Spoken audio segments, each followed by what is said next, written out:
আসল স্বাধীনতা হয়েছে রাম মন্দির উদ্বোধনের দিন। এটা নিয়ে কি বলবেন? তাহলে তো আর নরেন্দ্র মোদী আমাদের প্রধানমন্ত্রী নন। পরাধীন দেশে আর প্রধানমন্ত্রী শপথ নেন কী করে? তাহলে অমিত শাহ স্বরাষ্ট্রমন্ত্রী নন।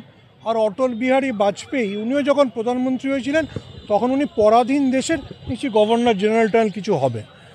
দেখুন, আরএসএসের সমস্যা হচ্ছে ওরা তো ইতিহাস জানে না। বেসিক্যালি যাকে বলে ইতিহাসটা হোয়াটসঅ্যাপ ইউনিভার্সিটিতে পড়ে। তো তার যেটা সমস্যা হয়, তাহলে উনি শুধু 1947-এ স্বাধীনতাকে অস্বীকার করলেন না। 47-এ আমাদের পাকিস্তানের সঙ্গে যুদ্ধ হলো, 62-তে আমাদের চীনের সঙ্গে যুদ্ধ হলো, 65-তে আমাদের পাকিস্তানের সঙ্গে যুদ্ধ হলো, 71-এ আমাদের পাকিস্তানের সঙ্গে যুদ্ধ হলো, আমাদের কারগিলে পাকিস্তানের সঙ্গে যুদ্ধ হলো। ওই যারা শহীদরা মারা গেছিলো তারা কেউ শহীদ নন। পরাধীন দেশে আবার যুদ্ধ কী করে হবে? উনি তো শুধু আপনাকে আমাকে অপমান করেননি, নিজেদের বাবা মা সবাইকে অপমান করেছে। আমরা তো ভেবেছিলাম যে আমরা স্বাধীন দেশে জন্মেছি, এখন তো জানা যাচ্ছে যে নরেন্দ্র মোদী নিজেই একটা পরাধীন দেশের প্রধানমন্ত্রী হয়েছিলেন।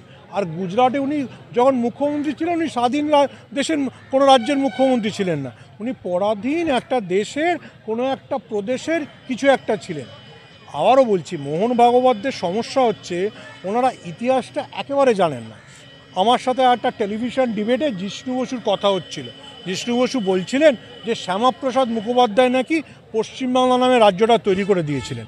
সেদিনকে পশ্চিমবাংলার লেজিসলেটিভ অ্যাসেম্বলিতে যে ভোট হয়েছিল, শ্যামাপ্রসাদ তো একা ছিলেন, বাকি যারা ভোট দিয়েছিল বিধান রায়, কালীশ মুখোপাধ্যায়, তারা কোন দলের ছিলেন? তারা কি সব জনসংঘের ছিলেন? আজগুবি মিথ্যে কথা, না জানা, যাকে ভদ্র ভাষায় বলে, মানে সবচেয়ে ভদ্র ভাষায় বললে আরএসএস সম্পর্কে বলতে হয় অশিক্ষিত এবং অশিক্ষিত। হোয়াটসঅ্যাপ ইউনিভার্সিটির বাইরে মোহন ভাগবত বা আরএসএসের কেউ কিচ্ছু জানেন না। এবার সেটা সমস্যা হচ্ছে, ফলে তার জন্য ওনারা মাঝে মাঝে এইসব কথা বলে ফেলেন, নিজেরাই হাসান। মমতা বন্দ্যোপাধ্যায় তো ঠিক বলেছে, এর চাইতে বেশি দেশবিরোধী কথা আর কিছু হতে পারে? রাহুল গান্ধীও একই বলেছেন। দেখুন, যদি রাম মন্দিরের দিন ভারতবর্ষ স্বাধীন হয়ে থাকে, তাহলে প্রশ্ন হচ্ছে তার আগে নরেন্দ্র মোদী কার জন্য শপথ নিয়েছিলেন? অমিত শাহ কোন দেশের স্বরাষ্ট্রমন্ত্রী? অমিত শাহ যে কাশ্মীরে 370 বিলোপ করলেন কোন দেশের জন্য করলেন? সেটা কি কী বলে বনগাঁর দিকে কোনো উপনিবেশ ছিল ব্রিটিশদের, তার জন্য করলেন? উনি যে ভারত ন্যায় সংহিতা পাশ করিয়েছিলেন কোন দেশের জন্য পাশ করালেন? যা বলেন খেয়াল থাকে না। সমস্যা হচ্ছে যে বিজেপির সমস্যা হচ্ছে যে দু ধরনের সমস্যা। এক হচ্ছে মিথ্যা কথা বলেন, দ্বিতীয় কথা ইতিহাস জানেন না।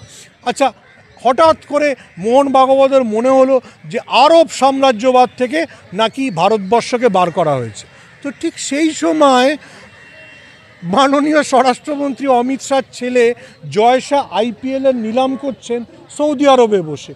তো আরব সাম্রাজ্যবাদের বিরুদ্ধে কথা বলবো, ভারতবর্ষে মুসলমানদের বিরুদ্ধে কথা বলবো, আর অমিত শাহ গিয়ে সৌদি আরবের টাকায় ক্রিকেট খেলা করবে? এই দুটো কি রসিকতা হয় নাকি? অর্থাৎ বহরমপুর বা মুর্শিদাবাদে মুসলমানরা যদি হয় তাহলে সে মুসলমানরা খারাপ, আর সৌদি আরবের পয়সায় ক্রিকেট করলে সৌদি আরবের মুসলমানরা সবাই ভালো, তারা পয়সা দেয় বলে। আগে ওনারা ভালো করে ইতিহাস ভূগোল সব কিছু চর্চা করুন। হঠাৎ করে টেলিভিশনের সামনে বলতে এলে মোহন ভাগবত থেকে শুভেন্দু অধিকারী সবারই এক সমস্যা হবে, ইতিহাস ভূগোল সব কিছু গুলিয়ে যাবে। এই উক্তি থেকে কি পরবর্তীকালে স্বাধীনতা দিবস চেঞ্জ হতে পারে হিন্দু রাষ্ট্র হলে? দেখুন, এটা হচ্ছে পাগলরা যদি কোনো দিন কোনো দেশে কিছু গঠন করে ফেলে তাহলে যা হতে পারে। একবার জওহরলাল নেহরু নাকি রাঁচির পাগলাগারদে গেছিলেন, তখন বলেছিলেন যে আমি নেহেরু। পাগলাগারদের ভেতরে কেউ বলেছিল যে সবাই এলে এখানে এরকম বলে। তিনি মোহন ভাগবতকে যদি কেউ রাঁচিতে নিয়ে যায় না, সবাই বলবে যে উনি তো আসলে সবাই এরকম ভাবছে যে স্বাধীনতা দিবস আমি যেদিনকে জেল থেকে বেরোবো সেদিনকে। ঠিক আছে, এটা তো হয় না। ওনারা যেটা ভাবছেন সেটা কোনো দিন হয় না। ভারতবর্ষের মানুষ সেটাকে প্রত্যাখ্যান করেছে। আবারও বলছি, ভারতবর্ষ হিন্দু রাষ্ট্র যে হয়নি 1947 থেকে 49 নভেম্বর অবধি যে কনস্টিটিউয়েন্ট অ্যাসেম্বলিতে যে দীর্ঘ ডিবেট হয়েছিল, সেখানে হিন্দুত্ববাদীরা ছিল না এমন নয়। এটা সিদ্ধান্ত হয়েছিল যে ভারতবর্ষ একটা ধর্মনিরপেক্ষ রাষ্ট্র হবে। ভারতবর্ষ কোনো হিন্দুদের জন্য পাকিস্তান নয়, যেটা আরএসএস বানাতে চায়। আবারও বলছি, পাকিস্তান তো মুসলমানদের জন্য একটা আলাদা দেশ, ভারতবর্ষ হিন্দুদের জন্য দেশ না, ভারতবর্ষ সকলের জন্য, হিন্দুর জন্য, বৌদ্ধের জন্য, খ্রিস্টানের জন্য, শিখের জন্য। সেই জন্যই মনমোহন সিং প্রধানমন্ত্রী হতে পেরেছিলেন। এটা যতক্ষণ না মোহন ভাগবত বুঝতে পারবেন ততক্ষণ মোহন ভাগবতের এমনিতে উনি জন্তু জানোয়ারের ডাক্তার, ঠিক আছে, সেটাও দোষের নয়, কিন্তু ওনার চিকিৎসা মনোরোগী মানে মনোচিকিৎসককে দিয়ে করানো উচিত।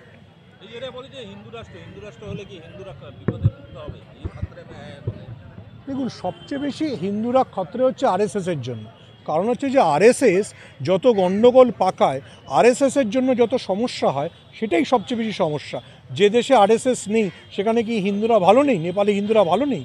এটা উন্মত্ততা। আবারও বলছি, এই হিন্দু রাষ্ট্র, এই সমস্ত কথাগুলো বলা আসলে নিজেদের ভোট ব্যাংকে সংহত করার চেষ্টা। একই সঙ্গে ভারতবর্ষে হিন্দু রাষ্ট্র হবে আর অমিত শাহর ছেলে জয়শাহ গিয়ে আইসিসিতে সৌদি আরবের টাকায় করবে, আর মোদির প্রিয় শিল্পপতি আদানির কোম্পানিতে শুধুমাত্র কাতার আর সৌদি আরবের টাকা আসবে। এটা হয় নাকি? তাহলে উনি আদানিকে বারণ করে দিন মুসলমানদের কাছ থেকে টাকা নিতে, তারপরে আমরা হিন্দু রাষ্ট্রের কথা ভাববো।